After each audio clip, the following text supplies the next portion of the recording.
talk about it with Mary. My life, part three. Let's talk about when I was a young mother, just trying to raise her son the best way I knew how. I didn't get a lot of help, so I knew I needed money. I knew I needed to keep a roof over my child's head, and I knew I needed to put clothes on his back and feed him. So, tell me how many of you out there put your dreams on hold for other people? Raise my hand. I definitely did. There were two particular people in my ear.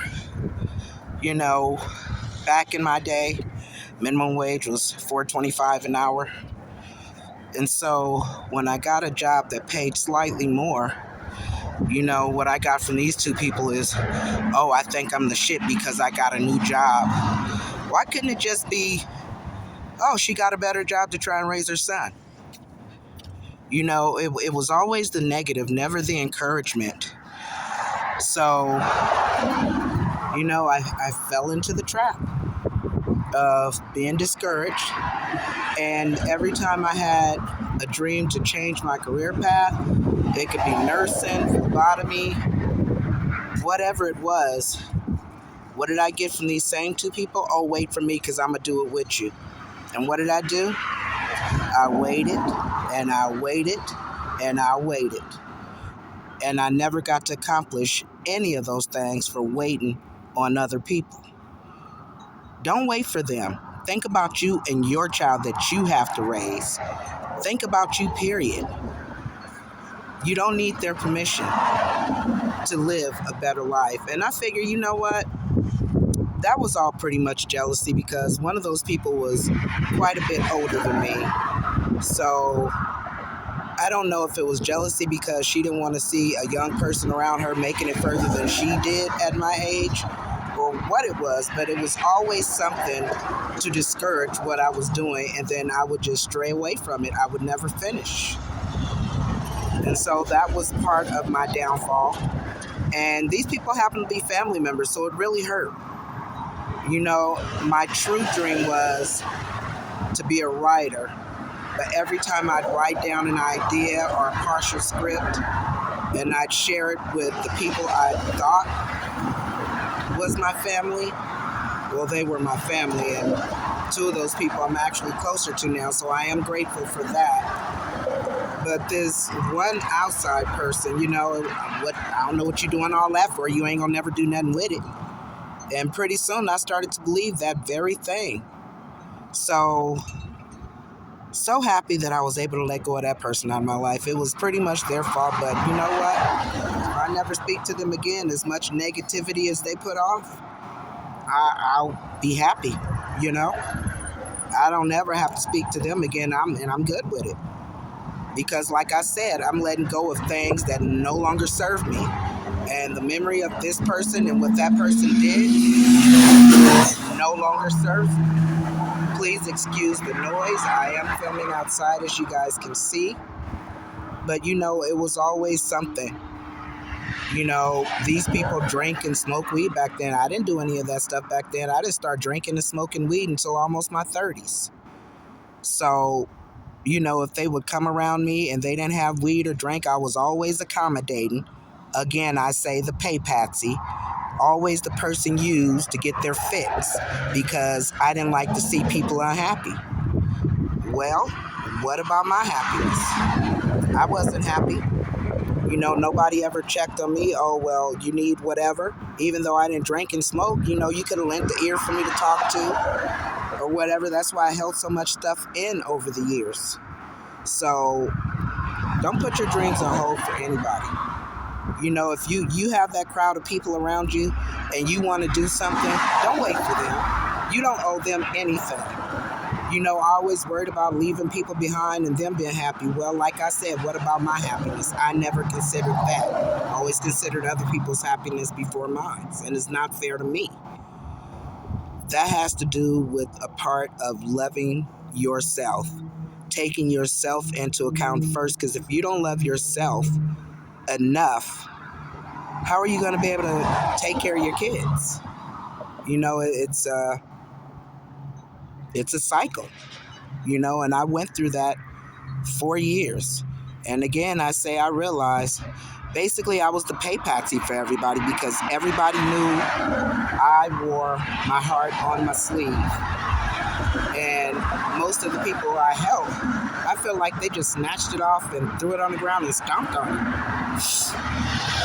You know, there was never anybody there who asked, "Well, Yuri, are you okay?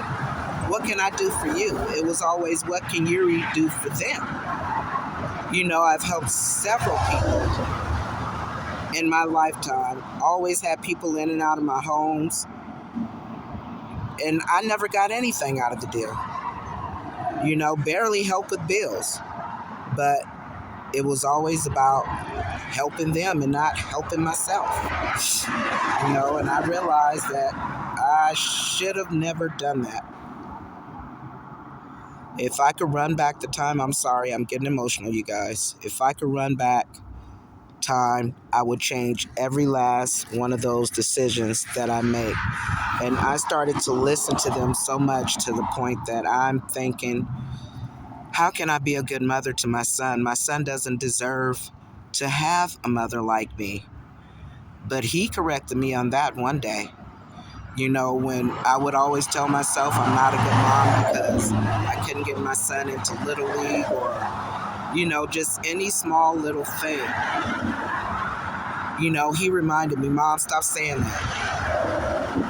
I'm not in a gang like half my friends and cousins. I don't have any children. I'm not selling drugs, and I'm not in jail. You were a great mother." And now I realize I was a great mother. Little less hard on my girls, but I knew I had to raise a man. That's why I was so hard on my son. And I'm glad that he took to that. You know, I adhered to the rule when he got 18 that, look, you either go to school or you work. And he did that. And I'm so proud of him today. I don't know what else I can say about the subject, but if you have a similar situation where you're around a bunch of people who expect you to be loyal to you. Let's talk about it. How you put your dreams on hold for other people. I will no longer do that. Again, I thank you guys for listening to my videos. Please like, share, and comment.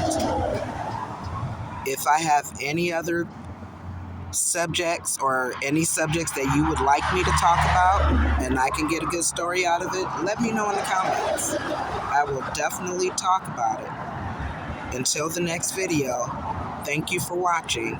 Let's talk about it with Yuri. My life, part 3. This is the 20s, guys. I'm moving up kind of fast here. So it's almost coming to an end where I have done almost a complete and full purge of all these feelings that I've been holding in for 53 days, 11 months, and 18 days. I'm sorry, 53 years, 11 months, and 18 days. Again, my videos won't always be negative. I'm starting to research positive things that I could talk about. But like I said, if I can get this out and help someone else along the way, where you don't wait until you're my age to take action, then so be it. If I can help to change somebody's life, you know, if you've been abused, get help. I considered suicide thinking that I wasn't a good mother for my son. I was wrong. You know, and it's not just once. I considered this twice, but the first time, I actually went through with it. And I considered it a second time, and I remembered the contract that I signed where I said I would never do it again. And I thought about my kids, of course. How selfish would it be for me to leave them unnecessarily? I still got a lot of living to do, and it's gonna get better. As I said, I'm an optimist and my cup runneth over. It is not half empty.